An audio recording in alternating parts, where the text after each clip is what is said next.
दीपा और प्रशांत की शादी को 5 साल हो चुके थे और उनका 2 साल का एक छोटा सा बेटा भी था। दीपा और प्रशांत दोनों ही नौकरी करते थे। प्रशांत जहां एक कंपनी में इंजीनियर था, वहीं दीपा एक मॉडलिंग कंपनी में काम करती थी। दीपा देखने में बहुत खूबसूरत थी। वो अपने बेटे और प्रशांत दोनों का बहुत ख्याल भी रखती थी। एक बच्चे को जन्म देने के बाद भी दीपा किसी मॉडल से कम नहीं दिखती थी। दीपा, एक बात तो कहनी पड़ेगी, हमारा बेटा होने के बाद भी तुम बिल्कुल वैसी ही दिखती हो जैसी शादी से पहले दिखती थी। थैंक यू प्रशांत, लेकिन क्या करूं, मेरा जॉब भी ऐसा ही है। मॉडलिंग एजेंसी में काम करती हूँ, वहां पर अच्छा दिखना बहुत जरूरी होता है। दीपा, इतनी मॉडर्न होते हुए भी तुम हमारे बच्चे का, इस घर का कितना अच्छे से ख्याल रखती हो। कभी कभी तो खुद को बहुत खुशकिस्मत समझता हूँ कि तुम्हारे जैसी पत्नी मिली है मुझे। प्रशांत, तुम भी तो मेरा कितना ख्याल रखते हो। अच्छा चलो, अभी प्यार भरी बातें बाद में करना, ऑफिस का वक्त हो गया है, मैं चलती हूँ। कमाल की बात है मैडम, आपके जॉब के चक्कर में मुझे अपनी जॉब छोड़नी पड़ गई है। ज्यादा दिन के लिए नहीं छोड़नी पड़ी है अपनी जॉब, और तुमने अपनी मर्जी से छोड़ी है जनाब। तो क्या करता, बच्चे की देखभाल के लिए किसी एक को तो नौकरी छोड़नी ही थी ना। और तुमने अपनी जॉब इसलिए छोड़ दी क्योंकि तुम्हारी जॉब में प्रॉब्लम चल रही थी, और भगवान की दया से मुझे अच्छी खासी सैलरी मिल रही थी। वैसे प्रशांत, तुम्हें इस बात से कोई प्रॉब्लम तो नहीं है ना? अरे प्रॉब्लम कैसी दीपा, बस 1 साल की तो बात है, उसके बाद तो हमारा बच्चा स्कूल जाने लगेगा, मेरा मतलब प्ले स्कूल में, फिर मैं जॉब ज्वाइन कर लूंगा। और देखो, ये घर हम दोनों का है, हम दोनों को मिलकर चलाना है, इसमें शर्म या परेशानी कैसी? Thank you so much. तुम्हारे जैसी सोच के हस्बैंड बहुत कम है इस दुनिया में। चलो अब मैं ऑफिस जाती हूँ, देर हो रही है। दीपा जब शाम को ऑफिस से लौट कर आती है तो वो बहुत खुश थी। प्रशांत, सबसे पहले तुम चॉकलेट खाओ, तुम्हारी फेवरेट वाली। और लेकिन खुशखबरी क्या है, पहले ये बताओ। वो तो मैं तुम्हें बता ही दूंगी। अब देखो, तुम ना मेरे लिए इतने लकी हो। आज ही तुमने मेरी तारीफ की और आज ही मुझे। अरे क्या, जल्दी से आगे बताओ ना, मैं जाने के लिए पागल हो रहा हूँ। आखिर ऐसी कौन सी गुड न्यूज मिली है मेरी बीबी को जो उसका चेहरा गुलाब के फूल की तरह खिल गया है? जानते हो प्रशांत, मुझे एक फिल्म में एक्टिंग करने का ऑफर आया है। क्या, तुम्हें एक्टिंग करने का ऑफर? लेकिन ऐसा कैसे अचानक? प्रशांत, मेरे ऑफिस में रोज डायरेक्टर और फिल्म इंडस्ट्री से रिलेटेड लोग आते रहते हैं, क्योंकि हमारी एक मॉडलिंग एजेंसी है। वहां पर वो नए नए टैलेंट की सर्च में आते हैं। हाँ, लेकिन तुम तो वहां ऑफिस में काम करती हो ना, फिर ये। अरे, एक बहुत बड़े डायरेक्टर आए थे आज हमारी कंपनी में, और उन्हें अपनी नई मूवी के लिए एकदम फ्रेश फेस चाहिए था। और जानती हो क्या, मुझे देखते ही उनके मुंह से निकला, ये बनेगी हमारी अगली फिल्म की हीरोइन। सच में यार, ये तो वाकई में बड़ी खबर है, मुझे तो अभी तक विश्वास ही नहीं हो रहा। तो विश्वास कर लो और जल्दी से सारी चॉकलेट खा लो, क्योंकि तुम्हारी बीवी ना हीरोइन बनने वाली है। लेकिन दीपा, हीरोइन बनने के बाद तुम मुझे और हमारे बच्चे को भूल तो नहीं जाओगी ना? पागल हो गए हो क्या तुम दोनों तो मेरी जान हो, कैसे भूल सकती हूँ? और इस तरह दीपा एक्टिंग करने लग गई। उसका करियर अब काफी तेजी से आगे बढ़ रहा था। एक दिन दीपा के बेटे को बुखार आ जाता है। दीपा, आज तुम भी शूट पर मत जाओ ना, बच्चे को बहुत बुखार है, उसे तुम्हारी जरूरत है। ओहो प्रशांत, हमेशा से इसे तो तुम ही संभालते आए हो ना, और मैं शूट पर जाना कैंसिल नहीं कर सकती डार्लिंग। मेरी मूवी जल्दी रिलीज होने वाली है। अगर मैंने अभी से एटीट्यूड दिखाना शुरू किया ना, तो डायरेक्टर मुझे फिल्म से निकाल देगा। तुम्हारी बात सही है दीपा, पर हमारे बच्चे की तबीयत का सवाल है, वो रो रहा है, तुम्हारे लिए परेशान हो रहा है। देखो प्रशांत, प्लीज कैसे भी मैनेज कर लो ना, और ये सब तो रोज रोज चलता ही रहेगा। मैं कब तक बच्ची का बहाना करके अपना करियर दांव पर लगाती रहूंगी? प्लीज मैनेज कर लो ना, मैं जा रही हूँ, बाय। दीपा जब शाम को घर लौट कर आती है। प्रशांत, कैसी तबीयत है इसकी? अभी तो ठीक नहीं है, आज दिन में बहुत रोया है, तुम्हें याद कर रहा था। तुम कुछ देर उसके साथ टाइम स्पेंड करो ना। आई एम सो सॉरी प्रशांत, लेकिन आउटडोर शूट के लिए ना मुझे 10 दिन के लिए मुंबई जाना होगा। लेकिन इस तरह अचानक तुमने मुझे बताया भी नहीं। अरे मुझे भी कहाँ पता था यार, अभी जब शूट पर गई थी ना तभी फ्लाइट की टिकट और सब कुछ मिला है। देखो प्रशांत, तुम ना किसी भी तरह मैनेज कर लेना, मेरा जाना बहुत जरूरी है। दीपा प्लीज, मैंने तुम्हें एक्टिंग करने की परमिशन इसलिए नहीं दी थी कि तुम हमारे बच्चे पर भी ध्यान ना दो। कमाल करती हो, पूरा घर मैं चलाती हूँ, सारे खर्चे मैं उठाती हूँ, इतना कुछ कर रही हूँ मैं, और तुम एक बच्चे को नहीं संभाल सकते? कहा ना मैंने, सिर्फ 10 दिन की बात है। ठीक है दीपा, अगर तुम जाना चाहती हो तो जाओ, मैं तुम्हें रोकूंगा नहीं। मुंबई जाने के बाद दीपा अपने हस्बैंड को फोन करके उसके बच्चे की तबीयत के बारे में भी नहीं पूछती। ये देखकर प्रशांत को बहुत बुरा लगता है। और फिर एक दिन दीपा का फोन आता है। कैसे हो प्रशांत? सॉरी यार, वो शूट में इतना बिजी हो गई थी ना, इतने दिन से तुम्हें फोन ही नहीं कर पाई। दीपा, कितनी बदल गई हो तुम। खैर छोड़ो, देखो हमारे बेटे को तुम्हारी बहुत जरूरत है और अब तो तुम्हें गए हुए 12 दिन हो गए हैं। प्लीज वापस आ जाओ। प्रशांत प्लीज, तुम बात बात पर मुझे ताने देना बंद करो। और मुझे यहाँ से कहीं बाहर जाना है शूटिंग के लिए, तो मैं नहीं आ सकती। कोई बात नहीं दीपा, मैं वो भी संभालूंगी। वैसे तुमसे कहना तो नहीं चाहता, लेकिन क्या करूं, इस घर में तुम ही एक कमाने वाली हो, तो प्लीज कुछ पैसे भेज दो। घर में बिल्कुल भी पैसे नहीं है। अरे अभी घर से निकलने से पहले ही 10,000 छोड़कर तो आई थी, कहाँ गए वो पैसे? फिर से पैसों की जरूरत क्यों है? दीपा तुम भूल गई, हम घर में रहते हैं, उसकी किस्तें चल रही हैं, हर महीने उसकी EMI आती है, और बच्चे को संभालने के लिए मैंने अपनी नौकरी छोड़ दी थी, तो उसका पैसा तुम्हें ही देना होगा ना। ओह, आई एम सॉरी प्रशांत, तुम्हारे छोटे से घर की EMI मैं नहीं देने वाली। वैसे भी मुझे मेरे डायरेक्टर ने मुंबई में एक बंगलो दे दिया है और मेरा मुंबई में रहना बहुत जरूरी है। तो ठीक है ना दीपा, मैं और हमारा बेटा भी वहीं आ जाएंगे, हम सब साथ में रह लेंगे।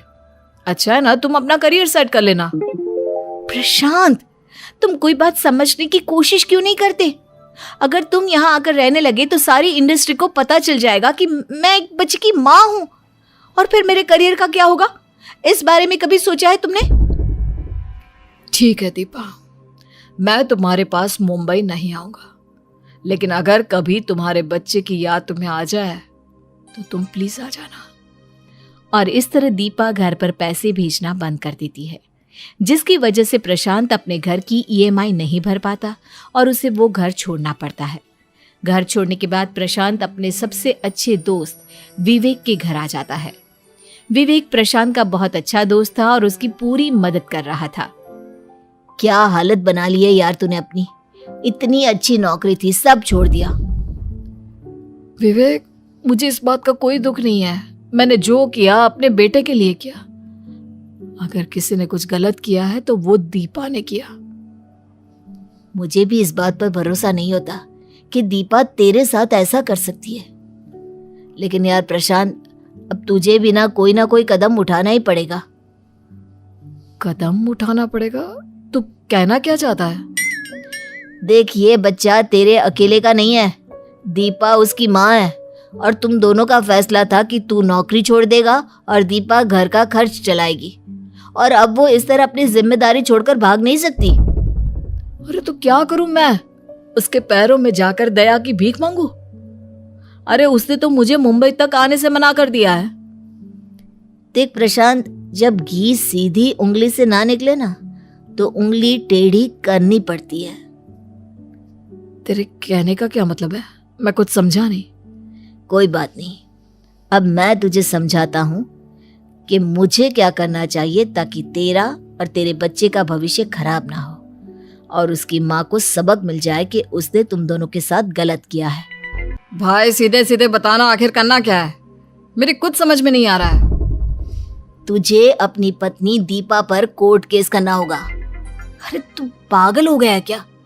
मैं अपनी बीवी से बहुत प्यार करता हूँ। उसने जो कुछ भी किया वो अलग बात है, लेकिन मेरे बच्चे की माँ है वो, मैं उस पर कोर्ट केस कैसे कर सकता हूँ? थोड़ा तो दिमाग से काम ले मेरे दोस्त। तू जिस बच्चे की बात कर रहा है उस बच्चे के साथ उसने क्या किया ये तुझे दिखाई नहीं देता। बीमारी में उसे छोड़कर चली गई। अब तेरे पास इस बच्चे के साथ रहने के लिए घर तक नहीं है। कैसी माँ है वो? लेकिन कोर्ट केस करने से क्या मिलेगा? जब वो हमारे साथ रहना ही नहीं चाहती तो जबरदस्ती इन सब मामलों में उसे घसीटने से क्या होगा? देख प्रशांत, तू मेरा सबसे अच्छा दोस्त है और मैं कभी नहीं चाहूंगा कि तेरी जिंदगी में कुछ भी गलत हो। और इस वक्त जो मैं तुझे समझा रहा हूँ, यकीन मान तेरे भले के लिए कह रहा हूँ मैं। लेकिन मुझे ये सब करने का मन बिल्कुल भी नहीं है। अपने लिए ना सही, लेकिन अपने छोटे बच्चे की तरफ तो देख। इसकी माँ छोड़कर चली गई, वहां तक तो ठीक था, लेकिन यार इसे भी तो रहने के लिए घर चाहिए ना। और वो घर जो तेरा अपना था, लेकिन तेरी बीवी की वजह से अब बैंक वालों के हाथों में चला गया है। शायद तू ठीक कहता है। चल ठीक है, तो अपनी जान पहचान का कोई वकील बता और मैं दीपा पर कोर्ट केस कर देता हूँ।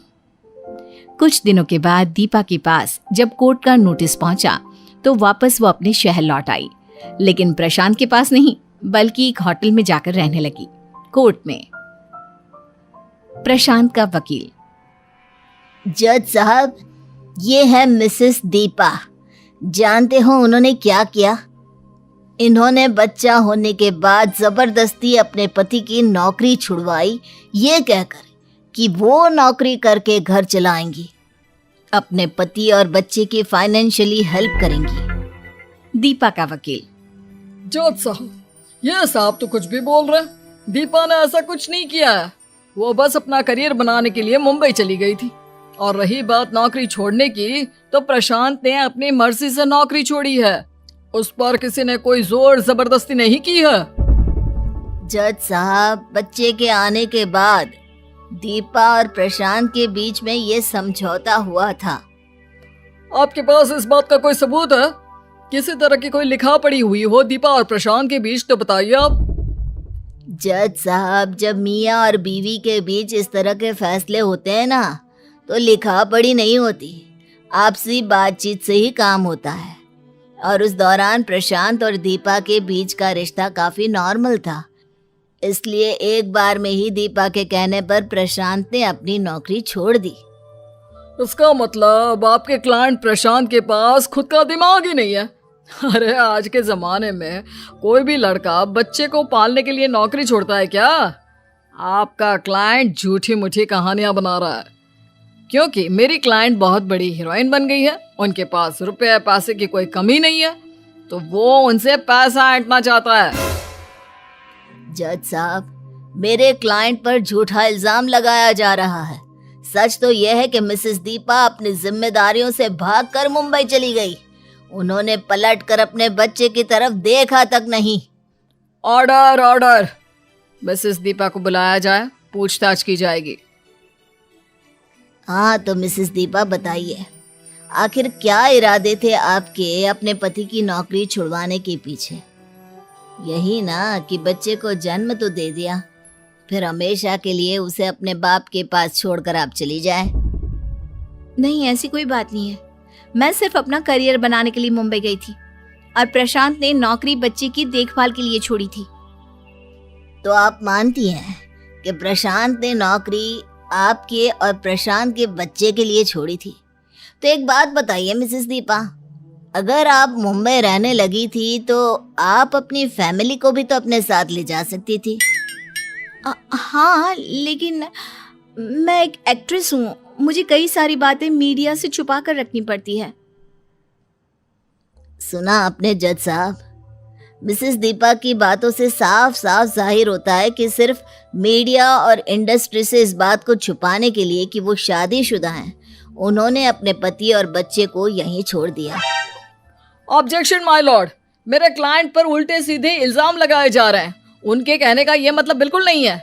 और ठीक है, अगर वो मुंबई में अकेली भी रहती हैं, तो इससे ये कैसे साबित होता है कि उन्होंने अपने पति और बच्चे की जिम्मेदारी से हाथ पीछे कर लिए? वो इस तरह साबित होता है माय लॉर्ड कि मिसेस दीपा ने घर की EMI के लिए पैसे देना बंद कर दिया, जिसकी वजह से उनके पति और बच्चे को अपना घर छोड़ना पड़ा और वो अपने एक दोस्त के घर में रहते हैं। मिस्टर प्रशांत को बुलाया जाए। आगे की कार्यवाही के लिए उनसे पूछताछ की जाएगी। मिस्टर प्रशांत, क्या कहेंगे आप? नौकरी छोड़कर बैठे हैं और सारा इल्जाम बीवी के ऊपर। कमाल के आदमी निकले यार आप तो। मैंने ऐसा कुछ नहीं किया है। मैं अपनी बीवी से बहुत प्यार करता हूँ और मैं हमेशा से चाहता था कि वो हमारे साथ रहे, लेकिन हीरोइन बनने का फितूर उसके दिमाग में ऐसा चढ़ा कि वो अपने परिवार को ही भूल गई। देखिए मिस्टर प्रशांत, ये कोर्ट है और यहाँ पर इमोशनल बातों के लिए कोई जगह नहीं। आप ये बताइए कि आपके घर की ईएमआई ना देने की वजह से आपका घर बैंक वालों ने वापस ले लिया या फिर कुछ और ही मसला है? आप कहना क्या चाहते हैं वकील साहब? और क्या बात हो सकती है? कहीं ऐसा तो नहीं कि आपने सारा पैसा अय्याशियों में उड़ा दिया हो और कर्जा ना चुका पाने के कारण बैंक ने आपका घर जब्त कर लिया? जज साहब, ये मेरे क्लाइंट से किस तरह की बात की जा रही है? मैं आपको साफ साफ बता चुका हूँ कि मिसेस दीपा ने घर की ईएमआई के पैसे नहीं दिए और इसलिए बैंक ने मिस्टर प्रशांत और मिसेस दीपा का घर जब्त कर लिया। आपके पास कोई सबूत है मिस्टर प्रशांत? आपके पास कोई सबूत है? और अगर है तो प्लीज अदालत में पेश कीजिए। माफ कीजिए, मेरे पास कोई सबूत नहीं है। तभी अचानक से विवेक वहां पर पहुंचता है। जज साहब, मेरे पास सबूत है। वो क्या है ना, मेरा दोस्त अपनी बीवी से बहुत प्यार करता है, खुद अपनी जिंदगी बर्बाद कर देगा लेकिन उसके खिलाफ एक शब्द नहीं सुनेगा। ये रहे घर के पेपर्स और उसके साथ अटैच डॉक्यूमेंट्स। इन पर साफ साफ लिखा है कि घर को बैंक ने इसलिए जब्त किया है क्योंकि इसकी ईएमआई मिसेस दीपा ने दी ही नहीं। उसके बाद वो डॉक्यूमेंट्स कोर्ट में सबमिट हो जाते हैं और दीपा को ये आदेश मिलते हैं कि वो घर के सारे पैसे चुकाएगी। मजबूरी में दीपा को कोर्ट के आदेश मानने पड़ते हैं। कुछ साल इसी तरह निकल जाते हैं, लेकिन वक्त बदलता है। अब दीपा के पास एक्टिंग के कोई ऑफर्स नहीं आते, उसके सारे पैसे भी खत्म हो जाते हैं और एक बार फिर से वो मुंबई से लौटकर अपने घर यानी कि प्रशांत और अपने बेटे के पास आती है। प्रशांत, मुझे माफ कर दो, मैं तुम्हारे साथ रहना चाहती हूँ। क्या हुआ दीपा, अचानक इस तरह? और तुम्हारी ये हालत, तुम्हारे चेहरे को क्या हो गया? तुम्हारा शरीर इतना थका हुआ और कमजोर। वो 4 दिन की चांदनी वाली जिंदगी थी प्रशांत। जब तक मेरे हाथ में एक्टिंग थी तब तक सब कुछ ठीक था, लेकिन जैसे ही कुछ दिनों तक किसी फिल्म का ऑफर नहीं मिला, इंडस्ट्री ने मुझे निकाल कर बाहर कर दिया। तो तुम यहाँ क्या करने के लिए आई हो दीपा? यहाँ तुम्हारे लिए कुछ नहीं है मेरे पास।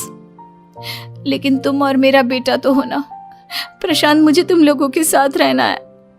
देखो दीपा, मैंने तो हमेशा तुमसे प्यार किया और तुम्हारी हर गलती को माफ कर दिया, लेकिन अब सवाल हमारे बेटे का है और मैं अपने बेटे के साथ रहूंगा। मैं भी तो तुम्हारे और अपने बेटे के साथ रहना चाहती हूँ। तभी प्रशांत और दीपा का बेटा वहां पर आ जाता है। बेटा, तुम मम्मा के साथ रहोगे ना? देखो, मम्मा तुमसे बहुत प्यार करती है। नहीं, अब बहुत गंदी है।